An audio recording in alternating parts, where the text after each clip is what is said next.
నమస్తే, welcome to Suman TV. Hare Krishna. ప్రస్తుతం మనతో పాటు ప్రణవానంద ప్రభుజీ ఉన్నారు. ముంబైలోని గోవర్ధన్ ఇకో విలేజ్ ఆశ్రమంలో వారు సేవ చేస్తూ ఉంటారు. వివిధ మాధ్యమాల్లో వారు శ్రీకృష్ణ భగవానుడి గురించి, అలాగే మనందరికీ ఇన్స్పైరింగ్గా ఎన్నో మాటలు చెప్తూ ఉంటారు. ఇందులో భాగంగా వారు సుమన్ టీవీ స్టూడియోకి విచ్చేశారు. ఎన్నో విషయాలు వారి మాటల్లో విని తెలుసుకుందాం. Hare Krishna Prabhuji. Hare Krishna. Avira Women's Day special offer 50% off on IUI IVF valid till 8th March. ఎన్నో విషయాల పట్ల మీరు మాకు అవగాహన కల్పిస్తూ ఉన్నారు, ఎన్నో విషయాలు తెలియచేస్తూ ఉన్నారు. ఇందులో భాగంగా అంటే ప్రస్తుత సమాజంలో జరుగుతున్న విషయాల గురించే మాట్లాడదాం అనుకుంటున్నాను. డ్రగ్స్ ఎప్పటి నుంచో ఇష్యూ ఉన్నప్పటికీ ఇప్పుడు ఇంకాస్త అంటే అది ఎంతలాగా వేళ్ళూనికిపోయింది అని అంటేనండి, చిన్నపిల్లలకి దొరికేస్తూ ఉంది. స్కూళ్ళ పక్కన చిన్న చిన్న షాపుల్లో అవి సేల్ చేస్తూ ఉన్నారు, వాళ్ళు వెళ్ళి తీసుకుంటున్నారు. కొంతమంది వాటికి ఎడిక్ట్ అయిపోయి జీవితాలు సర్వనాశనం చేసుకున్న వాళ్ళు ఉన్నారు. ఈ మధ్యకాలంలో చూస్తే అసలు ఏంటి వీళ్ళ డ్రగ్స్ తీసుకునేది అని ఆశ్చర్యం కలిగించే వ్యక్తులే చూస్తున్నాం. అంటే ఎందుకు ఈ విధంగా యువత మరీ ముఖ్యంగా పెడదోవ పడుతోంది? ఎందుకు వాటికి అంత అట్రాక్ట్ అవుతున్నారు, ఎడిక్ట్ అయిపోతున్నారు అంటే ఏం చెప్తారు? మేము ప్రత్యక్ష సాక్షులం అండి. డ్రగ్స్ అనే అలవాటు ఎలా జీవితాలని నాశనం చేస్తుంది అనే విషయం. మేము కాలేజ్లో చదువుకునేటప్పుడు మా ఫ్రెండ్స్ ఉండేవారు. ఎంత మంచి పిల్లలుగా వచ్చినా సరే ఆ సాంగత్య దోషం వల్ల, బ్యాడ్ అసోసియేషన్ వల్ల వాళ్ళకు కూడా అలవాట్లు అయిపోయేది. అసలు ఇంకా దేనికి పనికి రాకుండా ఎప్పుడు ఏదో తెలియని లోకంలో ఉన్నట్టుగా అసలు ఆ డ్రగ్స్ అనేవి ఒక మెంటల్ స్థితిని పూర్తిగా నాశనం చేసేస్తాయి. మీకు ఒక విషయం తెలుసా? మీకు ఒక ఎగ్జాంపుల్ చెప్తాను. శాస్త్రంలో చెప్పిన ఎగ్జాంపులే. క్యామెల్ ఒక ఉంటే ఈ ఎడారిలో ఉండే క్యాక్టస్ తింటుందట. క్యాక్టస్ తిన్నప్పుడు ఏమవుతుందంటే దాని నోట్లోంచి రక్తం, ముళ్ళు చెట్లు ఉంటాయి కదా, ముళ్ళు చెట్లను క్యాక్టస్ అంటారు. అయితే ఆ ముళ్ళన్నీ గుచ్చిపోయి నోట్లో నుంచి ఆ బ్లడ్ అంతా వెళ్తుంటే దానికి చాలా టేస్ట్గా అనిపించింది అని ఇంకా ఇంకా ఇంకా ఇంకా తింటూనే ఉంటుంది. ఆ రక్తస్రావం జరిగి జరిగి జరిగి కొద్దిసేపటి తర్వాత అన్కాన్షియస్ అయిపోయి కింద పడి శరీరాన్ని విడిచిపెట్టేస్తుంది. తిన్నప్పుడేమో దానికి టేస్ట్, దేని టేస్ట్ చూసేది బాగుంటుంది? దాని సొంత రక్తాన్ని. మనం కూడా ఏదో వ్యసనాల పేరుతో అటు డ్రగ్స్ అని, తాగుడని, తర్వాత అప్పుడప్పుడు ఆనందంగా ఉంది అంటే నీ సొంత శక్తిని నువ్వు దిగమింగేస్తున్నావు అనే విషయం అర్థం చేసుకోవాలి. ఈ ప్రస్తుత యువత ఎవరిని ఇన్స్పిరేషన్ గా, వాళ్ళు హీరోలు ఏదో ఇన్ఫ్లుయెన్సర్లు అవి ఇవి అనుకొని తిరిగే వాళ్ళే ఎన్ని తప్పులు చేస్తున్నారు ఈ మధ్య కాలంలో మనం చూస్తూ ఉన్నాం. కాబట్టి మేము కొన్ని సంవత్సరాల ముందు పెద్ద డ్రగ్ డ్రైవ్ జరిగినప్పుడు ఎంతో మందిని పిలిచి ఇన్వెస్టిగేషన్స్ చేసి పెద్ద పెద్ద సినిమా హీరోలు, పెద్ద హాలీవుడ్ స్టార్స్, బాలీవుడ్ స్టార్స్ పిల్లల్ని కూడా జైల్లో పడేసి, ఎందుకు ఇవన్నీ అంటే మనకి ఒక ల్యాక్ ఆఫ్ ధర్మ, ల్యాక్ ఆఫ్ రెస్పాన్సిబిలిటీ ఉందన్నమాట. ఏ వయసులో పని ఏం చెయ్యాలి? చాలా మంది ఏమంటారు తెలుసా అండి, ఈ వయసులో ఎంజాయ్ చేయకపోతే, ఎంజాయ్మెంట్ అంటే డ్రగ్స్ తీసుకోవటం కాదురా. ఎంజాయ్మెంట్ అంటే ఎవరో అమ్మాయిని తీసుకొని తిప్పటాలు, అబ్బాయిని తీసుకొని తిప్పటాలు కాదు. ఎంజాయ్మెంట్ అంటే అసలు ఏ తల్లిదండ్రులైతే ఈ వయసు ఎంజాయ్మెంట్ కోసము అని పిల్లల్ని ప్రేరేపిస్తున్నారో అటువంటి తల్లిదండ్రులు నానాలి ఫస్ట్. వాళ్ళు సొంతంగా విషాన్ని వాళ్ళ పిల్లలకి పట్టిస్తున్నారు. దానికంటే ఇంకొకటి ఏం చేయట్లేదండి. పిల్లల వయసు మన వైదిక పరంపరలో 25 సంవత్సరాల వరకు ఋషి ఆశ్రమంలో బ్రహ్మచారులుగా ఉండేవారు, చదువుకునేవారు. చదువుకొని అప్పుడు వాళ్ళు వివాహం చేసుకుంటే ఆ గృహస్థ జీవితం అంత బాగుండేది. సుఖ సంతోష డైవర్స్లు వచ్చటం కానీ, అక్రమ సంబంధాలు పెట్టుకోవటాలు కానీ, ఇలా ఒకరినొకరు చంపేసుకోవటాలు, డొమెస్టిక్ వైలెన్స్లు ఇలాంటివన్నీ ఉండేవి కాదండి.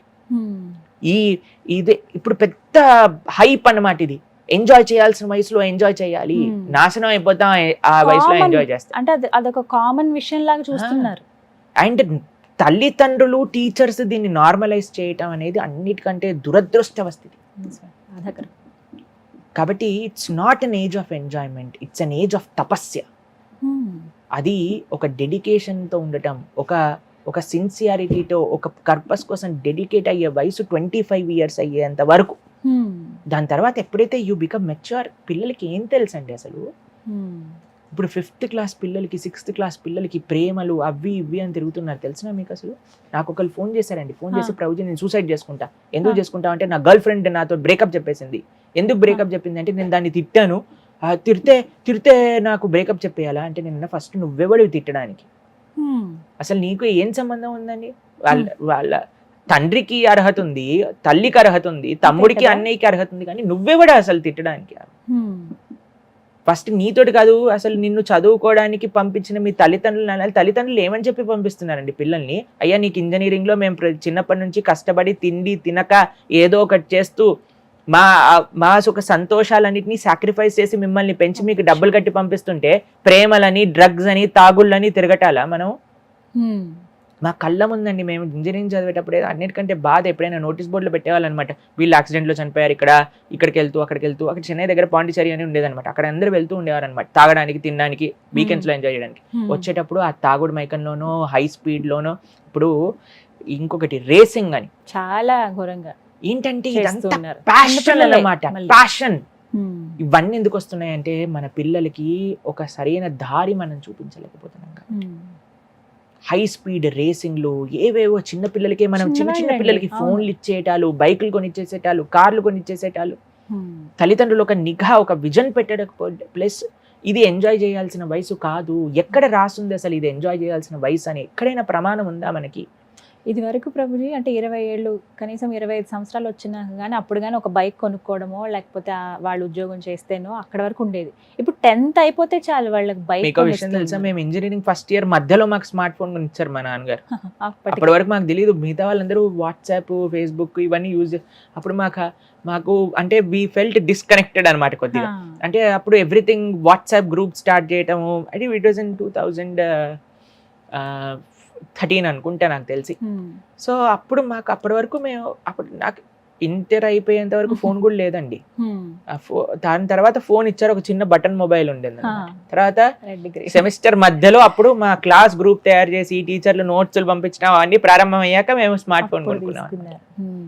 అంటే ఏదో గొప్ప విషయం అని కాదు, కానీ చెప్తున్నా అంటే అంటే it's అవసరం not లేదు that కదా. అవసరం అవ్వని సమయంలో అవునండి. ఇవ్వాల్సిన విషయం కాదు. ఎప్పుడైతే వాళ్ళకి పెళ్లి చేసి బాధ్యత తెలుస్తుందో అప్పటి వరకు ఎంజాయ్ చేయాల్సిన వయసు కాదు.